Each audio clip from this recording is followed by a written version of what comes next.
I realised something when listening to the Sixth Doctor Adventures Expulsion. In all of the years that I've been reviewing Doctor Who Big Finish on this YouTube channel, there's only been one release with Mark Strickson in it, Mark Strickson as Turlough. So, all of a sudden, he's in Helter Skelter and Expulsion, like in the same month? What? Hello ladies and gentlemen, my name is Mr. TARDIS, and we are here with the Sixth Doctor Adventures Expulsion. And if you've not been following this range, if you've just been looking at it from the outside, you're probably wondering, what on earth is Turlough doing here? When did he become a companion of the Sixth Doctor? So Mark Strickson played Turlough in the mid-1980s in Doctor Who. He was a companion of the Fifth Doctor, and then in the Fifth Doctor's penultimate story, Planet of Fire, he leaves in the same story that Perry, played by Nicola Bryant, joins. So what we have here with the Sixth Doctor, an older Perry after the events of Trial of a Time Lord, and now Mark Strickson as Turlough, we've got a pretty unique TARDIS pairing here. The end of the last Sixth Doctor Adventures box set, Bad Terms, had a story called Red for Danger, written by Nev Fountain, and that story ended with the plot twist that one of the aliens in the boarding school that the Sixth Doctor and Perry were infiltrating was secretly Turlough. So Turlough, played by Mark Strickson, has returned from Tryon, and Tryon is in some sort of trouble, and he's going to try and convince the Doctor to help him. However, in order to do that, he needs to try and get the Doctor on side,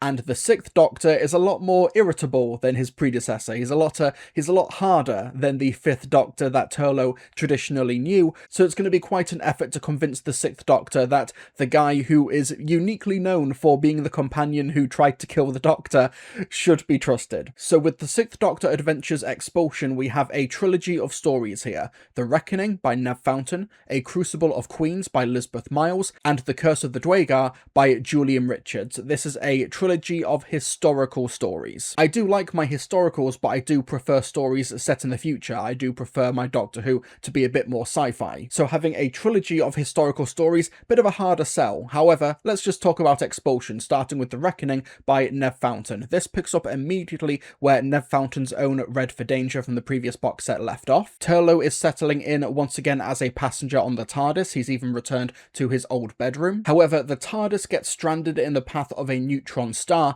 so the Sixth Doctor, Perry and Turlough have to evacuate through these really unique escape pods that are inside of the TARDIS that jettison them out. And while the TARDIS rebuilds itself and tries to find the trio, it turns out that they have landed in 17th century London, and Turlough gets separated from the group, but the Sixth Doctor and Perry, they meet an old friend, Christopher Marlowe, played by Nigel Fares, and hilariously, this is continuing on from a Doctor Who Lost Stories adventure from 2010 from Big Finish, where Christopher Marlowe was played by Matt Addis, which is really funny. Christopher Marlowe, the author of the Dr. Faustus story, he died very young in the late 16th century at the age of 29, so the fact that he is much older in the 17th century now, the Doctor's quite suspicious. It turns out that Christopher Marlowe lived up to his reputation and he made a deal with the devil. He signed a contract for his soul in exchange for a longer lifespan. It's up to the Doctor and Perry to figure out if Christopher Marlowe can somehow get out of this pact,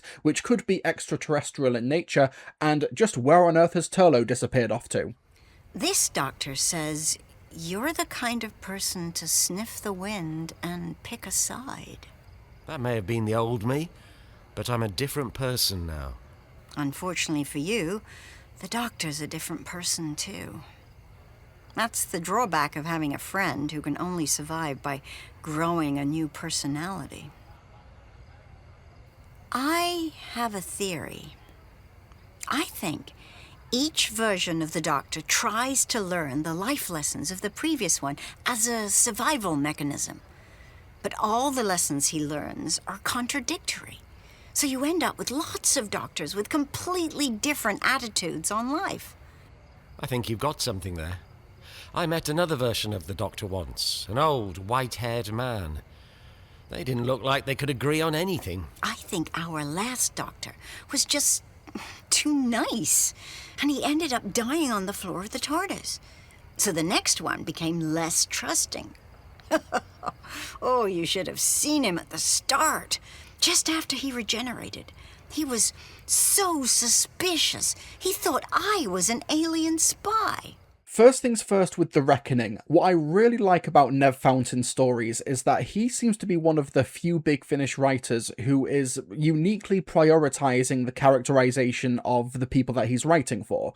A lot of Big Finish stories, and there's nothing inherently wrong with this approach to be fair, but a lot of them are just interested first and foremost in the story and the world building, like first and foremost, and the characters are just sort of like incidental details in the narrative. However, with Nev Fountain's recent stories for the Sixth Doctor, he is uniquely analysing this incarnation of the Doctor and the companions that he's travelling with. Red for Danger is a brilliant Sixth Doctor analysis where he's considering the idea that he is the black sheep amongst all of his other incarnations. The idea of Red for Danger is that there's this big family secret with the Doctor that the Sixth Doctor didn't know about, and maybe his other incarnations did know about, and were they hiding that from me? And that is fascinating characterization.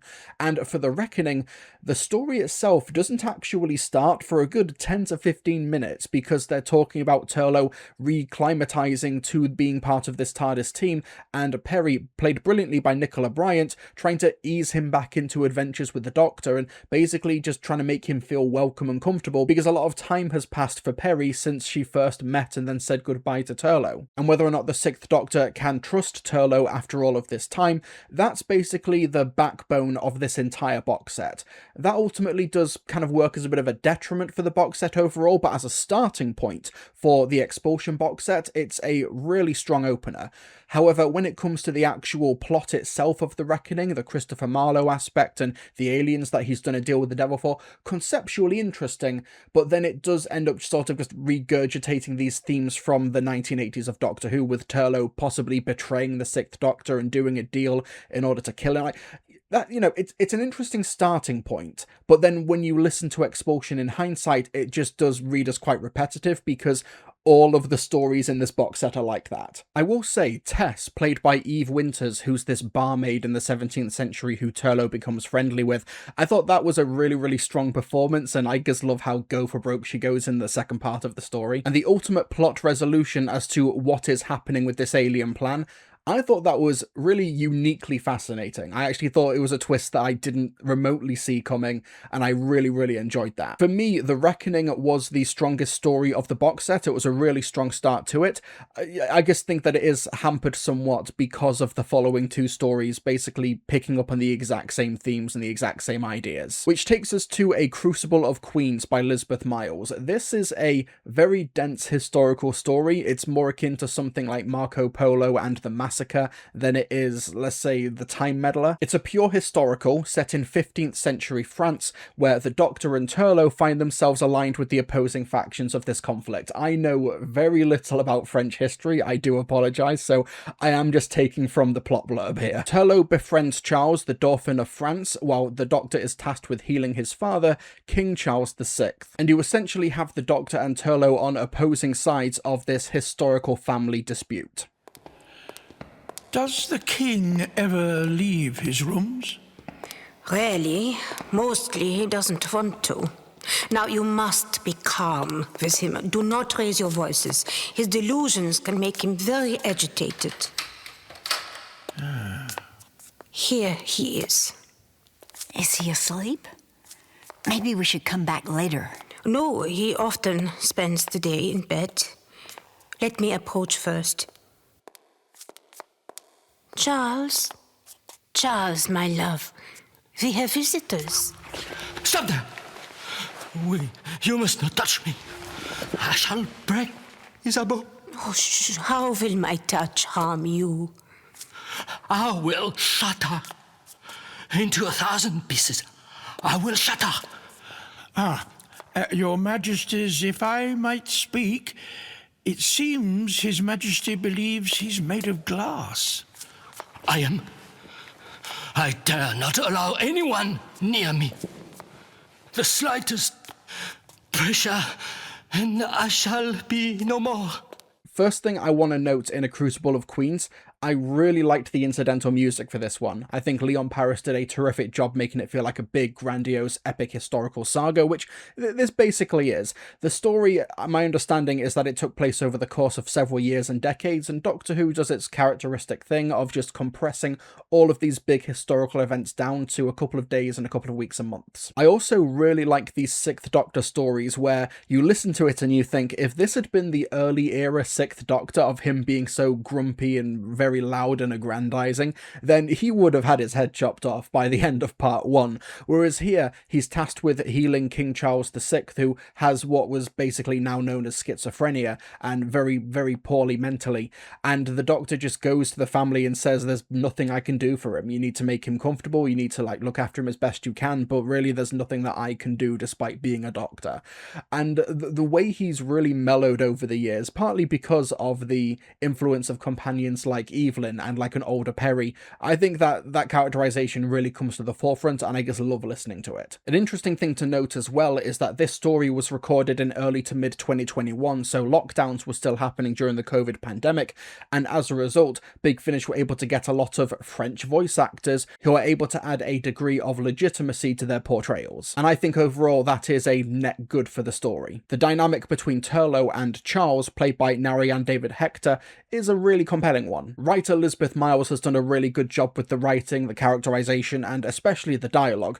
For me, though, Crucible of Queens, it's just not my cup of tea as like a story. You know, I do love historical Doctor Who stories, but my bias comes into play here. I'm not the biggest fan of pure historical Doctor Who stories. I think they have their merits. I enjoy them in black and white Doctor Who, but it's not those stories that I go to when I want to listen to comfort Doctor Who. It's not the ones that I dive into for a rewatch. Like, no disrespect to this box set or to Elizabeth Miles or anyone involved, it's just a hard sell for me. If this had been broadcast in the 1960s with the first Doctor under Sidney Newman, they would have loved it, and I'm sure it would have a cult following. And the final story of this box set is The Curse of the Dwagar by Julian Richards. The Sixth Doctor, Perry and Turlough land in Denmark during the Viking era, and they meet a shield maiden called Hervor, played by Lara Lemon, and she's recently come into possession of a cursed sword called Tyrfing, and whenever you unsheath Tyrfing, someone has to die. It's a curse of the sword. And as you can tell by the cover, once Turlough gets a hand of the sword, oh no, is he gonna kill the Sixth Doctor? What's gonna happen? This is what I was on about with The Reckoning, and also to a lesser extent a Crucible of Queens. It's just 3 stories of, is Turlough gonna betray the Doctor? And no, there's not much drama here. I'm sorry. Had I known this was Skithbladnir, I never would have forced my way on board. Doctor? Skithbladnir? What exactly is that? Skithbladnir, the ship of the Norse gods. Big enough to fit all the gods inside, but you could fold it up and put it in your pocket. The Norse gods? She's a Viking? Well, of course she is. What's your name? I am Herfor, daughter of Angantyr. I'm pleased to meet you, Herfor. I know who you are. You do? You ride in the ship of the gods and your voice is like thunder. You are Thor, god of the storm and the sacred groves. Ah. He's who? And you, to command him, you can only be Freya, queen of the Valkyries. I usually go by Perry. And this flame-haired boy must be Loki the trickster. What?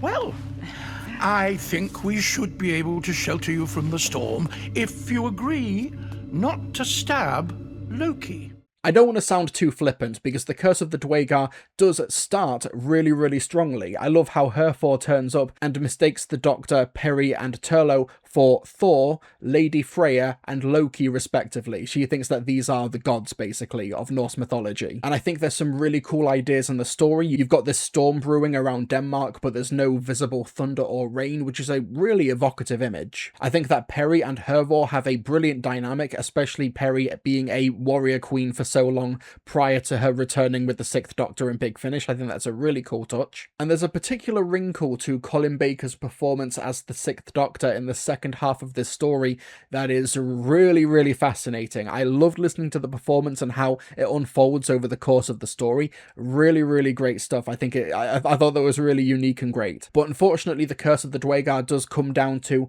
will Turlough kill the Doctor with this cursed sword? What do you think? I know that so much of it is the journey and not the destination, but Expulsion just does this beat so many times over its 3-hour runtime, and it does kind of just run it into the ground a bit. It makes me a bit worried that we're going to get to the follow-up box set, Reunion, which comes out in August 2026, and it will be like, okay, why was this box set not just the Turlough introductory box set instead of just playing this beat so many times?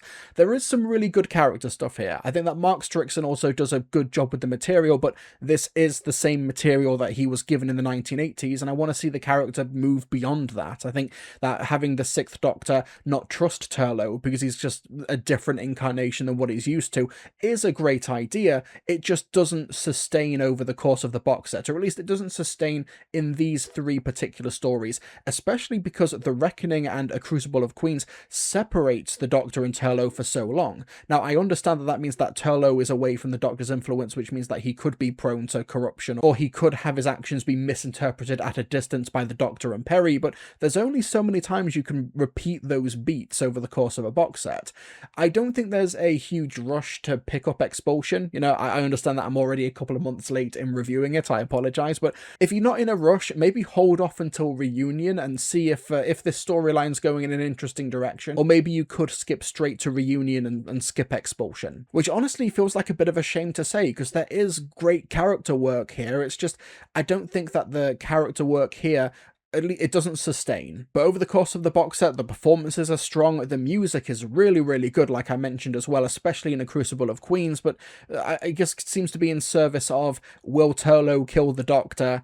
Repeat for 3 hours, which is, I think it's a bit of a shame. Like I said, Reunion comes out in August 2026. It's got stories from Matthew Sweet, Paul Sutton, and A.K. Benedict and Guy Adams, a really good lineup of writers there, so we'll see if they take this Sixth Doctor and Turlough story anywhere interesting, but with Expulsion, it's not going anywhere interesting particularly quickly, which is a bit of a letdown. But thank you so much for watching my review of Doctor Who The Sixth Doctor Adventures Expulsion. I want to know your thoughts in the comment section below. Hit the like button, subscribe, hype the video if you can as well, all that good stuff, and folks, I'll see you all next time.